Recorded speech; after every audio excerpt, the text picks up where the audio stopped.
조금 비밀인데. 아, 비밀이에요? 네, 이거는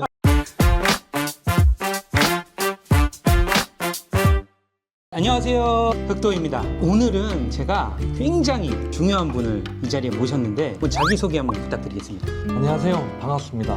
행복 재테크에서 상가 투자방과 상가 임장 스터디 상임실을 강의하고 있는 레노라고 합니다. 예, 반갑습니다. 박수 한번 쳐주세요. 아, 좋습니다. 제가 오늘 레노님을 모신 이유는 많은 사람들이 그 수익형 부동산, 즉 상가에 대한 관심이 굉장히 많거든요. 레노님이 그동안 긴 시간 동안 상가 투자를 하면서 이제 나름대로의 팁이라든지 노하우 그런 것들을 저희 구독자한테 들려주시면 굉장히 좋을 것 같거든요. 먼저 이제 많이 궁금해하시는 게 이제 1층하고 이제 2층 이상의 상가, 보통 뭐 지상층이라고 하는데 1층도 사실은 이제 지상층이거든요. 구분을 저는 1층하고 2층부터를 이제 지상층이라고 말씀을 드리고, 그다음 왜 상가 투자가 어려워하는지에 대해서 그 정도 이제 얘기하다 보면은, 그리고 마지막에 뭐 양도세 측면, 개인이 낫냐 이제 법인이 낫냐, 이 세 가지 정도로 말씀을 드릴게요. 예. 네네네. 먼저 그 상가 투자가 힘들다고 얘기하시고 또 어렵다, 또 실패를 했다, 뭐 분양 사기를 맞았다, 뭐 여러 가지 얘기가 많은데 저는 그래요. 저는 이제 제가 돈을 이제 많이 가지지 않고 이제 시작을 했었기 때문에 저는 이제 실패를 하면 안 됐었어요. 그래서 굉장히 좀 신중하게 할 수밖에 없는 입장이었고, 남들이 이렇게까지 왜 봐? 라고 할 정도로 저는 좀 많이 파고들었던 것 같아요. 그래서 이제 사지 말아야 될 게 뭔지, 또 사도 될 게 뭔지 좀 먼저 그거부터 이제 좀 구분을 했고, 만약에 사지 말아야 된다면 어떤 물건들을 사지 말아야 되는지 이에 대해서 조금 공부를 많이 했던 것 같아요. 그리고 이제 또 성공하는 분들, 뭐 글들이나 이런 거 많이 올라오잖아요. 그런 분들은 어떤 패턴으로 성공을 했고 어떤 물건들을 선택을 해서 또 성공을 했는지, 그러니까 내가 앞으로 만약에 산다면은 그런 분들만 쫓아서 좀 투자를 하다 보면은 실패를 하지 않겠다라는 이제 판단이 들어서 그런 식으로 좀 공부를 했었었는데, 그 많은 분들이 이제 힘들다 또는 뭐 실패했다라고 하는 게 사지 말아야 될 상가를 사서 그랬다고 판단이 들어요. 저는. 아, 그게 혹시 어떤 게 있을까요? 신축 상가 같은 경우도 신축 상가라고 해서 모든 사람이 다 나쁘다라고 판단하는데 저는 좀 견이 다릅니다. 그러니까 모든 상가가 나쁜 게 아니라 사도 되는 상가들이 있어요. 근데 그게 이제 골라내야 되는 부분이 있는데, 그 상가는 철저하게 이제 수요와 공급의 법칙에 따라서 움직입니다. 그래서 아무도 이제 이용할 사람이 없는데 겉만 번드르르 하다, 또는 이제 새 건물이라고 해서 매입하는 순간 그거는 이제 나락으로 갈 수가 있는 경우가 되게 많아요. 그래서 내 상가를 누가 이용을 할 건지에 대해서 꼭 한번 고민을 해 보시는 게 좀 좋지 않나라는 생각을 하고 있습니다. 그리고 1층 같은 경우는 많은 분들이 상가를 1층만 사야 되는 거 아니에요? 1층이 제일 황금성이 좋잖아요. 또 매물이 잘 나가잖아요. 라고 얘기를 하시는데, 물론 맞습니다. 물론 맞는데 많은 분들이 이제 투자금이 그렇게 많이 없어요. 작으신 분들은 한 2, 3천, 뭐 5천, 1억, 뭐 2, 3억 정도 들고 계신 분도 계신데, 제 수강생들 기준으로 봤었을 때는 한 3천에서 5천 구간대가 가장 많은 것 같아요. 조금 더 들고 계시다고 하시는 분들은 1억 정도. 그리고 실제 저는 1층 투자 물건이 한 건밖에 없어요. 거의 대다수가 다 지상층 물건입니다. 뭐 3층, 4층, 5층, 뭐 7층짜리도 있고, 뭐 8층짜리도 있고. 예. 그게 혹시 1층보다 조금 접근성이나 이런 것들은 떨어지지만 뭐 수익률 관점에서 훨씬 더 유리해서 그런 건가요? 처음에는 이제 수익률이나 이런 거에 대해서는 사실 시장에 나오는 것이 별로 신뢰를 하지 않았어요. 그러니까 처음부터 철저하게 내가 본 것만 믿겠다, 내가 공부한 것만 신뢰를 하겠다라고 이제 판단을 하고 이제 시작을 했던 겁니다. 당연히 1층은 임차인들이 엄청 많죠. 왜냐하면 커피숍 같은 경우만 해도 좀 저가 커피들 있지 않습니까? 그렇죠. 뭐 메가나 이디야나 백다방이나 컴포즈. 뭐 컴포즈나 뭐 이런 업종들이 커피만 해도 한 2, 30가지가 쫙 포진이 되어 있잖아요. 근데 그게 2층으로 올라갈 수 있냐? 2층으로 못 올라가요. 3층 더 못 올라갑니다. 그런 측면에서 봐서는 1층에 들어올 수 있는 업종들이 훨씬 많죠. 단순히 이제 커피숍만 비교를 해도 그런데 그 외 음식점이라든지 뭐 여러 가지 측면으로 들어올 게 되게 많은데, 그러니까 2, 3층이나 4, 5층 이런 데는 어떤 것들이 들어오느냐라고 또 고민할 수가 있는데, 뭐 병원 같은 경우는 1층에 들어가는 경우가 잘 없죠. 2층도 사실은 조금 잘 안 들어가고 3층부터 보통 많이 들어가죠. 만약에 병원을 내가 임차인을 구하고 싶다, 근데 전용을 25평짜리를 내가 매입을 하느냐, 그러면 절대 매입을 안 하죠. 최소 50평 넘어가는 것들, 그런 식으로 이제 구한다거나. 근데 여기는 학원 자리가 좀 될 것 같다, 그럴 때는 최소 25평에서 30평 이상 넘어가는 걸로 이제 공략을 한다거나. 아, 네. 업종에 대해서 많이 들어오는 평수를 그쵸. 감안해서 매입을 하신다는 거죠? 맞습니다. 예를 들어서 뭐 1층이 너무 좋은 걸 알아요. 강남에 몇 번 출구가 제일 좋은지 모르겠는데, 일단 강남역에서 1등 하는 1층 상가가 있어요. 근데 그게 한 15평 정도 된다고 가정했었을 때 거기는 스크린 골프가 못 들어갑니다. 그렇죠. 예, 좀 못 들어가죠. 뭐 편의점이나 이런 업종들은 들어갈 수가 있어도 스크린은 못 들어가요. 그래서 그런 것들은 100평 이상을 공략하기 위해서. 근데 그런 거 스크린 골프 같은 경우에는 차량을 많이 이용을 하잖아요. 왜냐하면 맞습니다. 골프백을 들어야 되기 때문에. 그래서 그런 것들은 후면에 있다고 하더라도 간판 자리나 가시성이 좋은 곳. 요즘에 시트 광고도 많이 하기 때문에 그런 식으로 이제 공략을 해서 들어가는 겁니다. 그렇군요. 그러면 이제 상가 투자에 뭐 조심해야 될 것 이런 것들을 이제 한번 쭉 얘기하셨는데 상가 투자 포함해서 이제 레노님이 생각하시는 이제 부동산 투자 관점 뭐 이런 거를 좀 사례랑 같이 해서 들려주시면 우리 구독자분들이 훨씬 더 이해하기가 편할 것 같거든요. 사실 이건 이제 제가 투자하는 방법이고 또 제가 수강생 분들한테 강의하는 방법인데 원리는 굉장히 간단합니다. 전용 평당 얼마 정도 받는지가 이제 관건인 겁니다. 만약에 3층인데 전용 평당 한 5만 원 정도 받고 있어요. 근데 제가 매입하려고 하는 물건이 한 2만 5천 원짜리일 수도 있잖아요. 그러면 제가 6만 원, 7만 원 놓는 게 아니라 그냥 시장가 그대로 내놓는 겁니다. 네. 2만 5천 원짜리를 매수로 해서 5만 원의 임대를 놓는 거죠, 평당. 그러면은 뭐 100평이면 500만 원일 것이고 50평이면 250만 원이잖아요. 그래도 기존보다는 제가 한 2배 정도 더 받을 수가 있는 거죠. 그런 식으로 해서 수익을 많이 얻어내고 안전 마진도 확보를 해서 내가 매도를 하더라도 조금 저렴하게 매도를 해도 된다라는 거를 말씀을 드리고 실제 제가 하고 있는 투자 방법입니다. 그러니까 여기서 먼저 선행해야 되는 게 시세조사가 관건입니다. 근데 상가 시세 조사 한다고 하면 네. 사실 사람들이 제일 어려워하는데 그 이유가 제가 봤을 때는 뭐 단순히 이제 부동산에 돌아다니더라도 부동산이 명확하게 알려주지 않는 사람들이 되게 많고요. 그리고 기존에 세팅되어 있는 그런 평당 단가, 전용 평당 단가가 얼마인지 잘 모르는 경우도 많고, 그렇죠. 그리고 심지어는 이제 시세 조사를 잘 하고 세팅을 하더라도 매도 수익률이 몇 프로인지에 대한 확신이라고 할까? 그런 거를 좀 갖기가 어려운데 이런 부분들은 혹시 또 어떻게 해결해야 될까요? 그래서 제가 이제 시세조사를 가장 많이 어려워하시고 저 또한 이제 마찬가지로 조금 힘들어했었습니다. 어떻게 하면 정확하게 이제 시세를 알아낼 수 있을까라고 고민을 많이 하다가 이제 경매물건 같은 경우에는 실수를 많이 하는 게 경매물건이 전면에 있어요. 전면 상가, 대로변에는 전면 상가에 있는데 시세조사를 후면으로 많이 하는 경우가 있습니다. 전면을 못 알아내서. 그래서 이거를 후면이니까는 여기는 전면은 여기보다 한 30-40% 정도 더 비쌀 것이다 라고 가늠해서 입찰하는 경우가 되게 많아요. 그럴 경우는 거의 물리는 경우가 되게 많아서 그러니까 예를 들어서 전면이 10만 원이에요. 근데 경매 물건이 전면인데 후면이 만약에 5만 원이라고 가정했었을 때 1층 기준으로 얘기하는 겁니다. 근데 이거를 여기서 한 30% 정도 더 올리면 괜찮지 않을까? 그럼 한 8만 원, 9만 원 정도 하지 않을까라고 판단하고 들어간다는 거예요. 근데 실제로 봤더니 전면이 한 7만 원일 수도 있고 6만 원일 수도 그렇죠. 있잖아요. 그리고 또 반대로 얘기하면은 전면이 15만 원인데 5만 원인데 한 8만 원, 9만 원 정도 하지 않을까라고 또 생각하고 입찰할 수도 있죠. 그런 분들이 이제 주구장창 떨어지는 이유가 시세조사가 잘 못됐기 때문에 그런 겁니다. 그래서 잘 하시려면은 전면이 있으면은 전면 조사를 하셔야 되고 후면은 후면끼리 또 조사를 하셔야 되고 지상층은 지상층들끼리 조사를 하셔야 돼요. 레노님, 저희 수강생들도 되게 궁금해하는 것 중에 하나가 이제 시세 조사를 하는데 기존에 이제 네이버에 나와 있는 그 월세 시세 같은 경우는 말 그대로 혹하지 않습니까? 그러면 실제로 들어가 있는 업종의 월세 시세를 알아보기 위해서는 어떤 방법이 있을까요? 이거는 굉장히 조금 비밀인데 비밀이에요? 네, 이거는 제가 상가 임장스터들 수강하시는 분들한테만 제가 알려드리는 방법이긴 한데 시세를 저는 참고로 그 네이버에 나와 있는 임대 매물은 봅니다. 시세는 제가 아예 보질 않아요. 제가 지금까지 투자하면서 단 한 번도 네이버 시세를 보고 투자한 적이 단 한 번도 없습니다. 현장에 나가서만 보통 확인을 해요. 그래서 이제 부동산 사장님이 가서 물었는데 모른다고 하시는 분들 계시죠. 그럴 때는 과감하게 옆으로 갑니다. 왜냐하면 그분이 거래를 안 해봤을 가능성이 높아요. 그렇죠. 그 상가를 보통 거래를 해보신 분들은 또 알려주시는 경우가 많고, 그리고 보통 이제 시세를 알아보시러 가시는 분들은 부동산 사장님 입장에서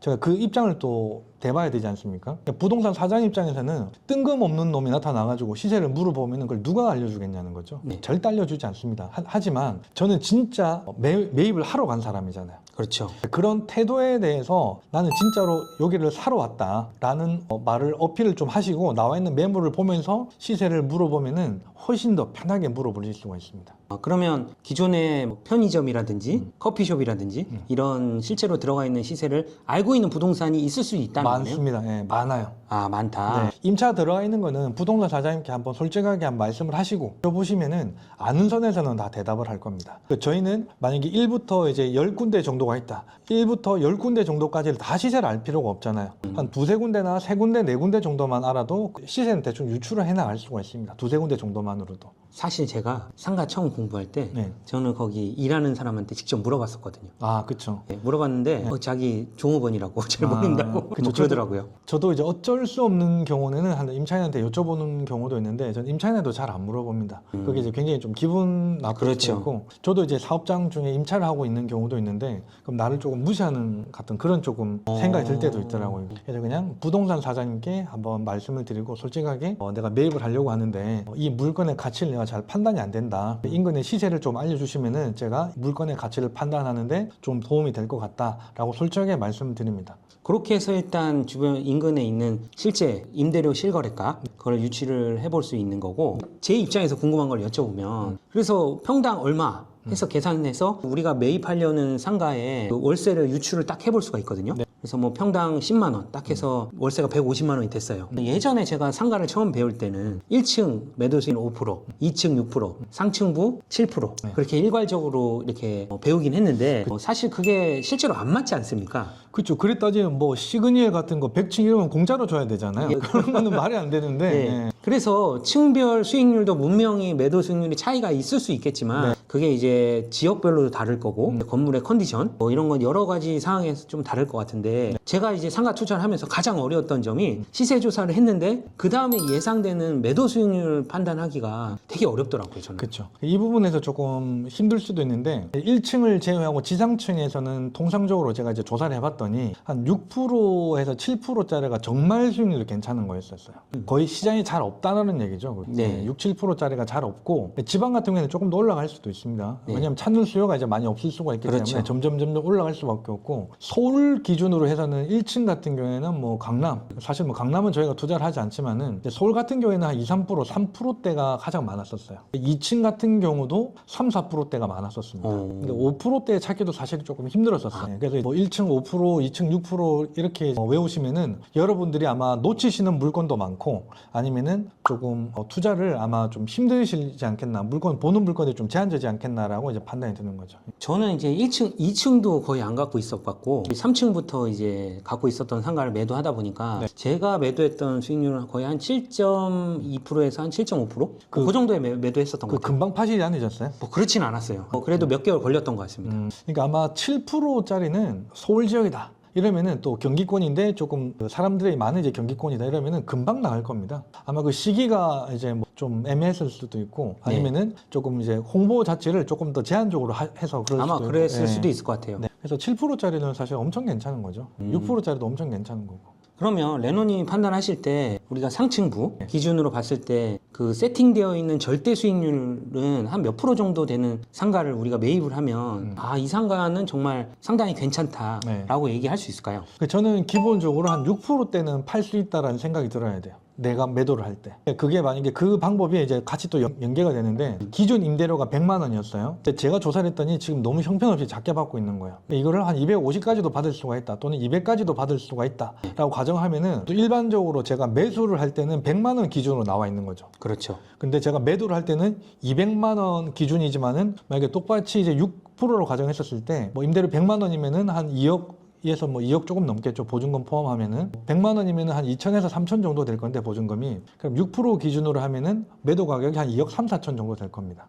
근데 200만 원일 때는 6%로 가정하면은 한 4억 한 4, 5천 정도 되는 거죠. 그래서 6%안 맞추더라도 나는 3억만 먹어도 돼. 한 3억 5천에 팔아도 돼. 그래도 양도 차익 1억에서 1억 5천 이상은 나는 거잖아요. 그렇죠. 그런 식으로 저는 접근하는 방법이 맞지 않나. 실제 제가 계속 투자하고 있는 방법도 이제 그런 방법입니다. 그러니까 일단 기존에 세팅되어 있는 금액보다 네. 훨씬 더 월세를 높게 세팅을 해서 이제 적정한 매도 수익률에 맞춰서 매도를 한다는 거죠. 그렇죠. 근데 이걸 좀 오해를 안 하셔야 될 게 기존의 임대료가 100만 원인데 나는 이거 200만 원에 세팅할 수 있을 것 같은데 근데 주위가 다 100만 원이에요. 주위가 다 시세가 100만 원인데 나만 200만 원을 받을 수 있다고 해서 매도를 한다. 이거는 사기꾼이 하는 행동이고 제가 하는 방법은 기존에 다 200만 원, 100만 원인데 얘만 지금 30만 원을 받고 있어요. 정상적으로 100만 원을 맞추든지 아니면 80에서 90 정도만 맞추든지 해서 정상 가격에 매도를 하는 거죠. 흙 속의 진주를 찾아야 되는 거네요. 맞습니다. 사실 레노님 잘 모르시겠지만 그 흙 속의 진주를 찾을 수 있는 방법이 하나 있긴 합니다. 어떤 거죠? 스카이키라고 제가 여기 상단에 딱 광고 하나 해놓을 테니까 거기에 보면 흙 속의 진주를 찾을 수 있습니다. 아, 그렇죠. 흙만 찾는 거 아니에요?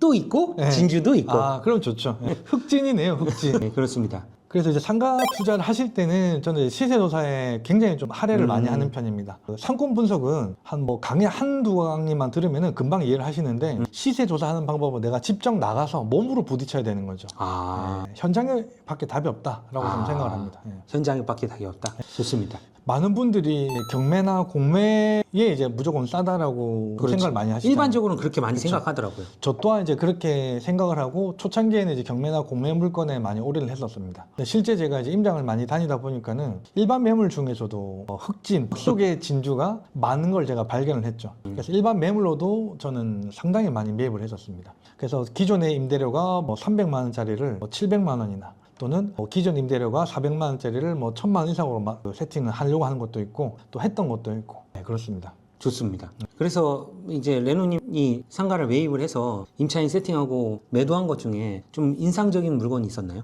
그냥 이제 내놨을 때 바로 나간 적도 있었어요. 아, 진짜요? 네, 한 일주일 아니었나 바로 나간 것도 있었고 또 제가 매도한 물건을 현금으로 다 산 분도 이제 두 분이 계셨어요. 아, 저도 그런 경험은 있습니다. 네, 근데 그 금액대가 10몇 억짜리였었습니다. 10억대, 20억대가 있었거든요. 껌값이네요. 그분들한테는. 네. 그래서 많은 분들이 상가 투자할 때 레버리지를 많이 생각을 하시잖아요. 항상 본인 기준이 되면 안 돼요. 이 물건을 어떤 매수자가 갖고 갈 것인가에 대해 좀 고민을 해보시면은 많은 분들이 만약에 10억짜리다. 그럼 레버리지를 최대한 활용해서 투자금 2억 들어가니까 얼마 넣고 이렇게 계산하시는데 세상에는 돈 많은 분도 되게 많아요. 예, 그렇더라고요. 돈 많기 때문에 현금으로 그냥 바로 사시더라고요. 그런 분들 보고 아, 돈 더 벌어야 되겠구나 라는 생각을 했었어요. 아직 한참 부족한 것 같습니다. 네, 한참 부족한 것 같습니다. 예를 들어서 제가 상가 투자를 하거나 수익형 부동산 이제 하시려고 하시는 분들 또는 이제 하고 계시는 분들한테 좀 당부를 드리고 싶은 말이 현재 임차인이 들어가 있는 모습을 100% 이제 신뢰를 하지 마라. 이 임차인이 빠지고 어떤 임차인이 들어올 건지에 대해서도 좀 고민을 많이 할 수가 있다는 거죠.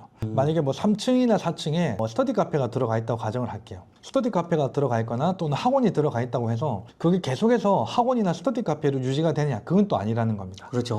언제든지 나갈 수 있으니까. 그렇죠. 언젠가는 뭐 내과가 들어올 수도 있고 치과가 들어올 수도 있고 평수가 좀 괜찮다면은 스크린 골프가 들어올 수도 있고 여러 가지 들어올 수 있는 요건이 되게 많은데 많은 분들은 지금 현재 임차인이 뭔데 얼마짜리인데 얘만 보통 포커스를 많이 맞추셔서 좀 투자를 하는 경향이 많다는 거죠. 그러다 보면은 좀 제한될 수밖에 없다라는 겁니다. 근데 이거를 임차인이 나가고 어떤 업종이 들어올 수 있을까? 이런 임차인은 몇 평 정도 필요할까? 그럼 이 임차인은 간판의 가시성이 좋아야 되네? 그럼 간판 자리 있을까? 주차는 어떨까? 여기 임차인은 마케팅으로 들어와야 돼. 그러면은 그 간판이 없다고 하더라도 평형이 좀 큰지, 편리성이 좀 있는지, 주차 시설은 좀 어떤지에 대해서도 고민을 할 수가 있다는 겁니다. 예를 들어서 지금 소사무실을 많이 하셨잖아요. 그렇죠. 4개 했습니다. 소사무실을 간판 보고 들어오는 경우가 있나요? 거의 없죠. 사실 온라인 광고 위주로 하기 때문에 거의 대부분 찾아서 온다고 보시면 될 것 같습니다. 그렇죠. 그러면은 이제 간판이 필요 없다라는 얘기죠. 그러니까 간판은 필요하지만은 실제 대로변에 크게 노출이 되지 않더라도 그거는 괜찮다라는 겁니다.